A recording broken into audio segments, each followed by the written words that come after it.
Good afternoon, everyone. I'd like to welcome you to the February 27th Water Committee meeting. And I'd like to start with acknowledging that we are meeting on the unceded traditional territory of the Comox First Nation, and we appreciate and value their stewardship of the lands where we work and play and serve. Thank you. The first item on the agenda is the resolution status report. If someone like to move receipt.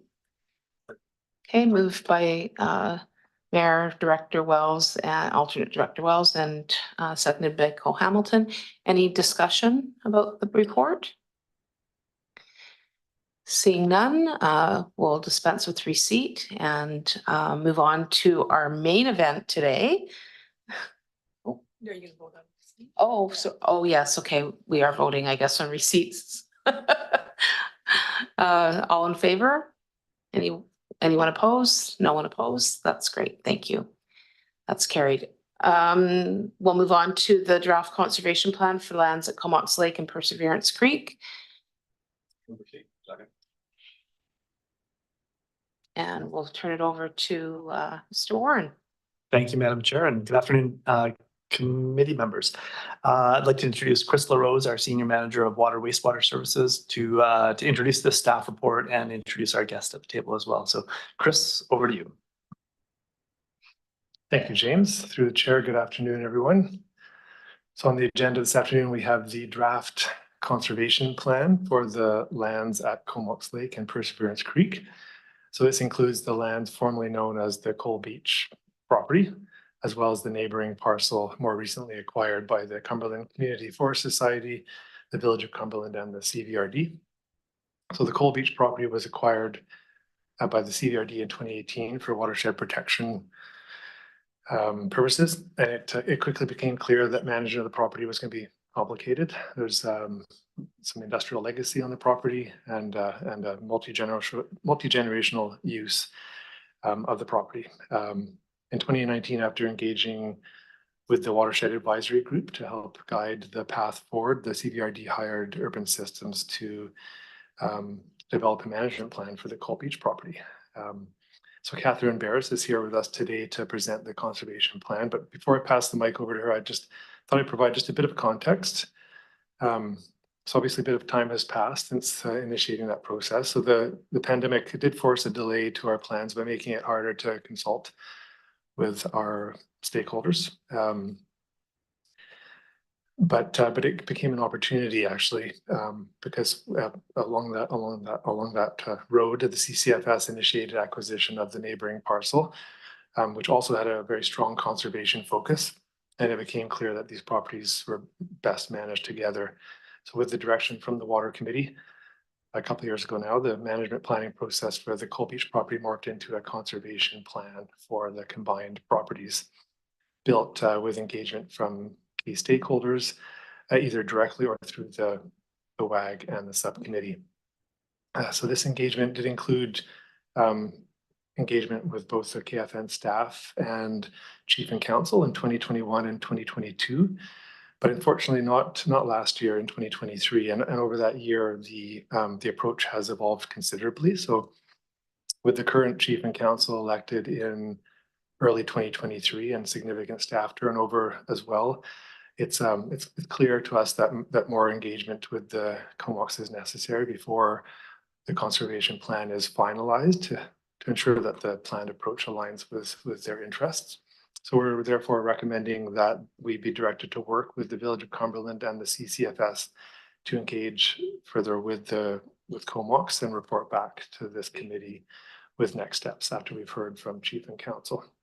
So that's all for me. So I'll hand you over to Catherine to walk us through her overview of the draft conservation plan. Over to you, Catherine. Okay, thank you. Press your share my screen. Press your button. There we go. Thank you, Chris. Thank you. I will share my screen. That's good. Want to move your mic a little closer? Okay, is that good? Great, thank you. Okay, great. Yep, it's on the screen. Perfect. So, oops, don't seem to be able to advance. There we go. No, I too far. How am I supposed to advance? Because it's not usually the usual. Okay. Yep. Okay, so we also respectfully acknowledge that these lands lie within the unceded traditional territory of the Comox First Nation, consisting of the Pentlatch, Leekson, Satlut, and Sasitla, who've cared for the land and water of this unceded territory since time immemorial. This project was completed with consideration for the First Nations history, culture, and ongoing traditional uses. So I'm going to do an overview of the plan and the proposed next steps, which is really what we're calling the implementation plan. And I will go through some of the beginning slides quite fast because Chris has covered some of that already.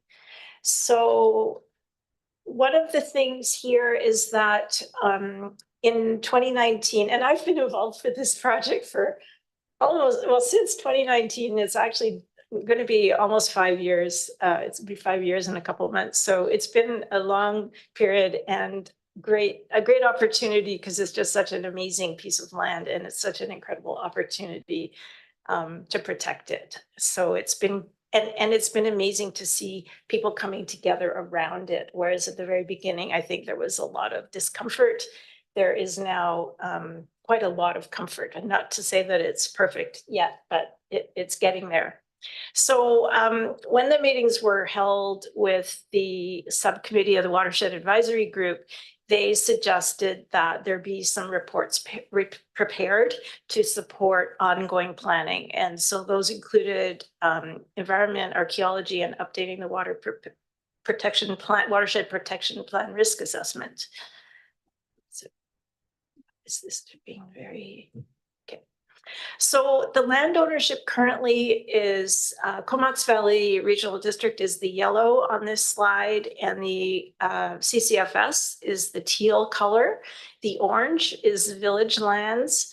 And as you can see, they own part of the Wellington corridor that even goes through the CVRD and CCFS lands. So, and all of this is within the village of Cumberland. So the conservation lands have very high values, ecological, hydrological, and cultural. There are sensitive terrestrial and aquatic ecosystems. There were Comox traditional activities that still occur on these lands. And then, of course, there was the massive coal mining operation that was from 1890 to 1935 with the legacy of coal very present on the land. The land has also been used informally by the local community for quite a lot of land and water-based recreation activities, including walking in, enjoying the beach, ATVs, motorboats landing on the beach, fires, camping, etc.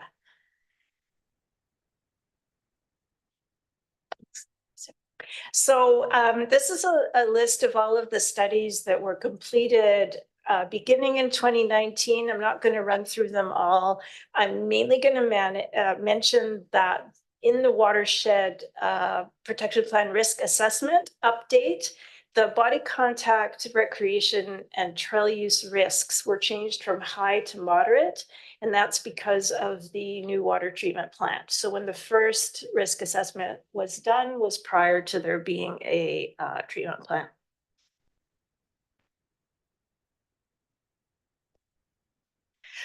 The to oversee the process, we had a working group. The main working group was the four parties, CVRD, CCFS, Village of Cumberland, and Comox First Nation. And even though there haven't been meetings with Chief and Council recently, there has been a representative of Comox First Nation at some of the more recent working group meetings. There was also an advisory group of all the other parties with interest in this land who either are affected through land ownership or relationships or through their various organizations. And so that group was consulted at key stages, the working group more frequently as we were working through the process. There was interim management of the land because things don't stop and wait for a planning process. And so there was signage on the property talking about the purpose of the land, that it had been acquired for watershed protection, and that a planning process was underway. This was an old burned out car that was removed. There were security patrols in the peak season that were going out at peak periods and reporting on activities and talking to people and talking about stewardship. And I think that really helped with managing the activities that had been happening there. And then we also did some community engagement, but unlike many processes where we tried to reach as many people as possible, this was almost the opposite. It was because there was so much controversy from the beginning that this is not a park and it's not here to be a park. The purpose of the land is for protection, and we need to manage everything that happens there. There was a very deliberate attempt to keep any community engagement local and to really try to work with the people who were already visiting the land and to focus on building up a stewardship ethic among those people, rather than trying to or even trying to attract more use. The idea was not to try not to attract more use and to really retain it as a local treasure. So to do that, there were local meetings, there were information sessions, pop-up tents, guided walks and talks, and public events in Cumberland. And a lot of those were hosted by CCFS and the program, is it called Connected by Water? Yeah, the Connected by Water program. Thank you. So the report itself has 4 main sections: water resources and hydrology, environment, culture and heritage, and emergency planning and climate resilience. And within each of those sections, we describe what's happening now and what's the history, what are the opportunities, and what are the challenges. And to support that, we did integrate a lot of existing information into some maps. These are simplified maps of the environmental resources, and these were taken from the Ecofish reports. A map on the left here of the historic and cultural resources, and on the right, mapping existing use. And then we took all of that and then worked towards the actual conservation plan. So the vision is that these lands protect drinking water quality, fish habitat, biodiversity, sensitive ecosystems, cultural values, and heritage resources. Achieving the vision will require regenerating ecological functions, and public access in keeping with the overall vision is sanctioned. And so, like I said, whereas with many plans, the idea is to build a lot, here, the idea is to restore a lot and build a little, just as needed to help protect the lands.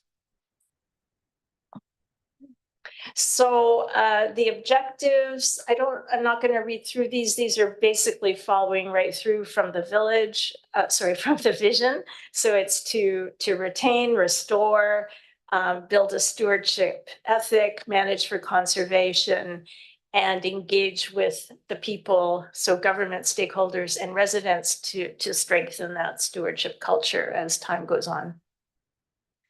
Then we come up with strategies for the key elements. So for the strategies for the environment is building on, protect, and enhancing sensitive ecosystems. So that includes hydrology, the shoreline, riparian areas, restoring degraded areas, of which there were quite a few, especially from some of the wheeled uses and motorized uses, mitigating wildfire risk, managing invasive species, containing access. So some of this work has been done already in terms of there were trails and roads all over the place, yet there wasn't a really good trail to get in for servicing and emergency access, and those have now been built out there, and develop facilities and infrastructure to reduce impacts.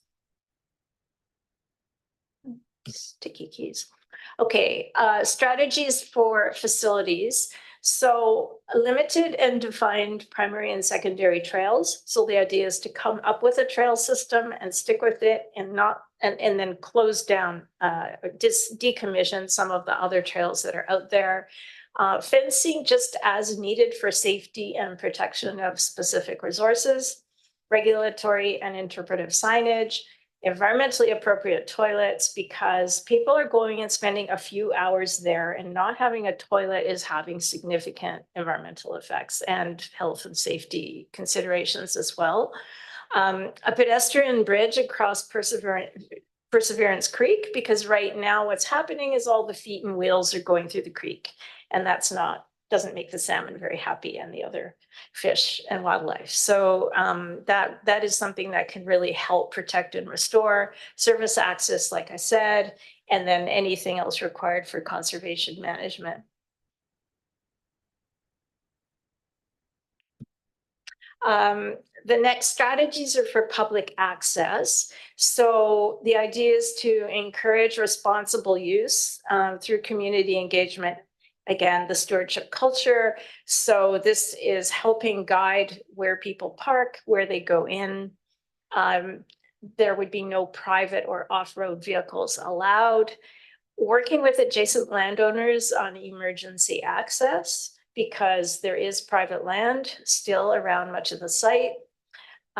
Disallow motorized vessels landing on the beach. This is not an easy one to accomplish, but hopefully, again, through spreading the word and people being stewards, containing human access and uses, protecting environmentally sensitive areas from any access where they're the most sensitive, establishing site etiquette, so pack in, pack out. We had lots of debates about should there be a garbage can, and the conclusion is no, because it's not wanted that people are leaving garbage there. So take it away with you. No fires, no camping, no off-leash dogs. Identify it as a conservation area and do not publicize beyond the local level. Sticky keyboard.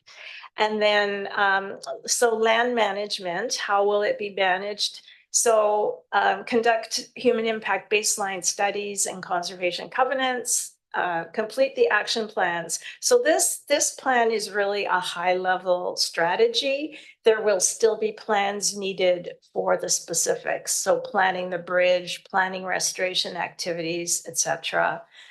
Continue education and compliance activities, existing and new stewardship programs and activities. The Connected by Water program is amazing. And document and remove debris from historic activities. This is because there are certain objects out there that could be considered a safety hazard, things that are sharp, that aren't really historic or important, but everything would be treated properly in terms of cataloging, etc. And so final slide is the implementation.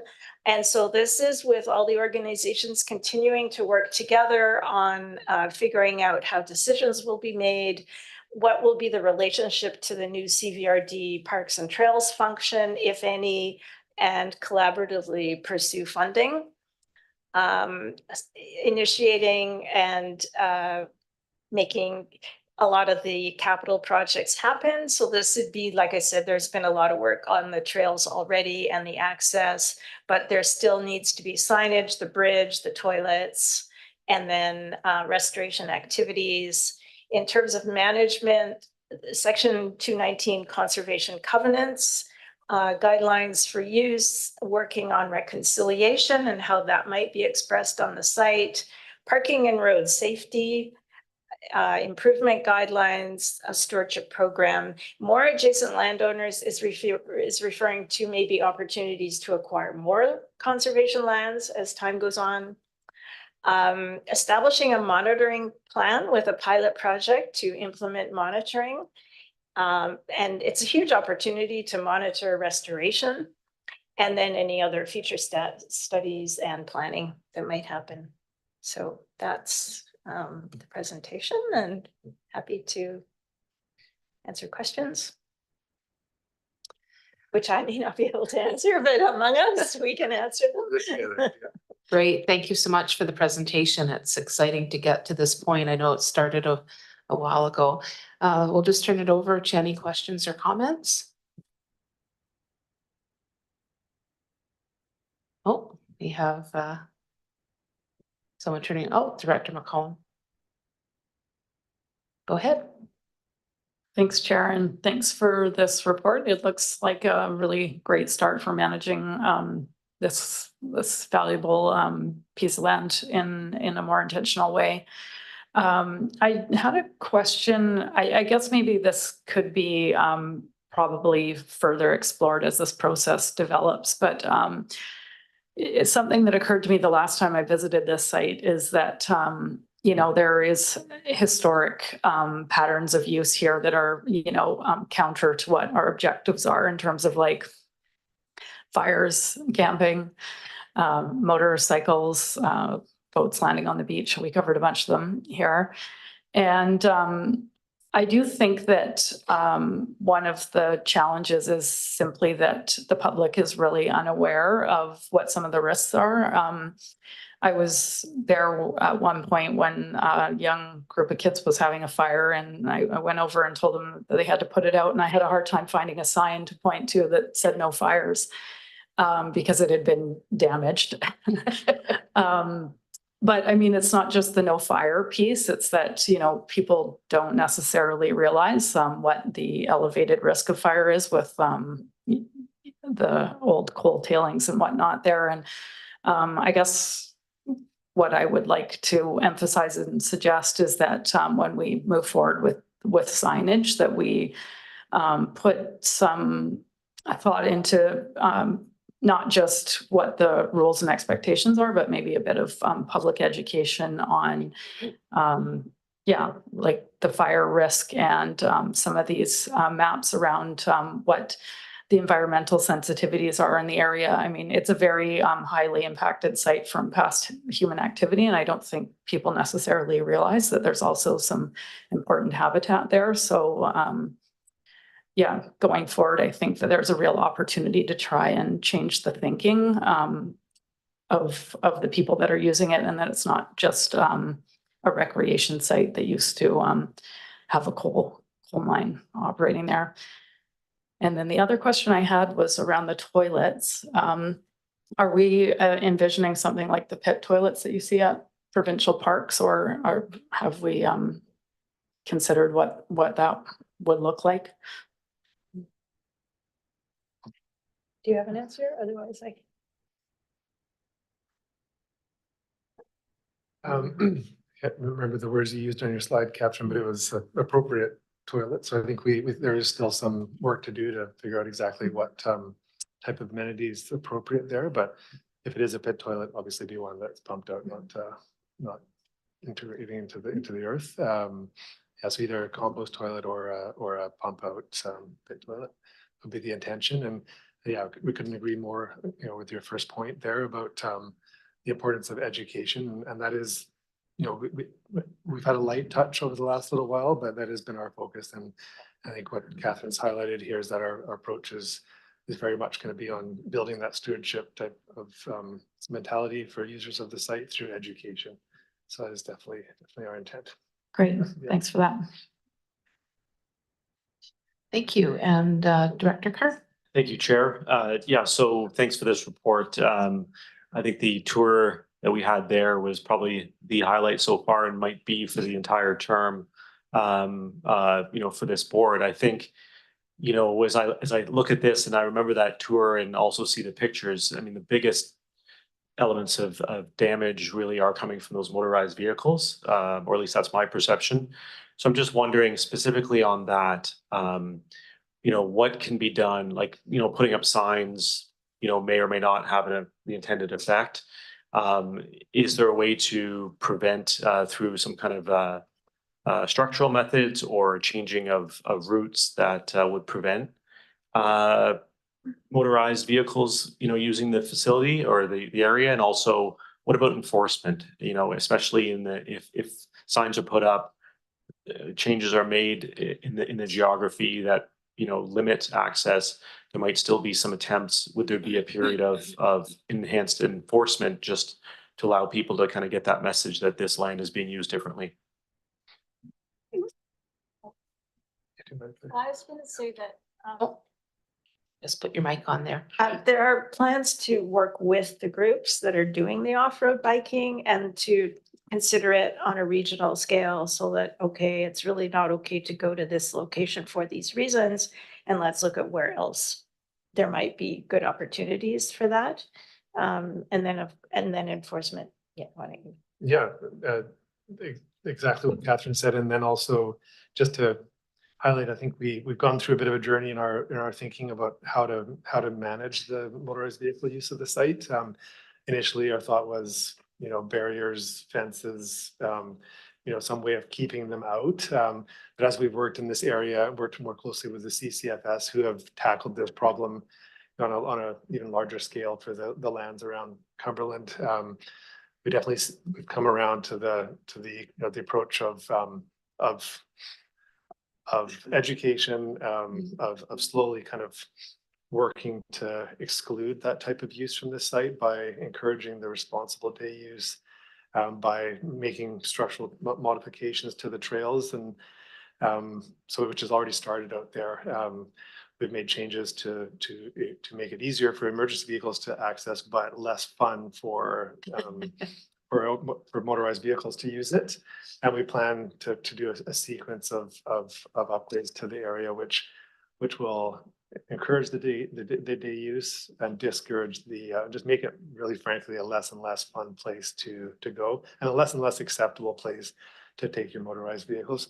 So, because what we've seen and what we've heard from all land managers in that area is that if you try and just abruptly exclude people who are on dirt bikes or quads from an area, it triggers a challenge reflex, and they'll find a way around or over or under or through the obstacles. So the approach that we're kind of setting in motion here is to take a gentler approach and not trigger that challenge reflex, and then just gradually edge out that type of activity. Yeah. That's great. Any other comments? Go ahead, Director Grieve. Thanks, Madam Chair. Well, as a member of the community that basically terrorized that area in my youth, I would think that we run the same risk on a lot of our trails and whatever. And when you got kids on dirt bikes and stuff, it just is going to be a losing battle to a degree. You can't put rocks up, or they'll get around the rocks or whatever. So I think as long as we keep rather than trying to do the enforcement piece, we do the education piece and keep working on it consistently, over a period of a couple of generations, we might experience some success. Okay, I have a couple questions. I guess just in talking about the decommissioning of some of those smaller trails and the restoration work, I'm assuming with some of the reports that have been done, there's been some baseline data around what the condition is, and in terms of kind of the flora and fauna as well, and so that we can see hopefully down the roads that where we've really seen some improvement, and whether that's just any kind of wildlife or fish or anything that we're seeing kind of revitalize. Was that the case? Yes, there were baseline studies done for environmental resources, and so there will be an opportunity to go back, and that would be part of the monitoring program we talked about. Mm-hmm. That's great. And I guess just because we have had folks up there, kind of ambassadors and people providing some education, have we had any, I know it's not in the report necessarily, but have we had any progress with some of the users in that in terms of behavioral change or anything? Any hope for Director Kerr, I guess?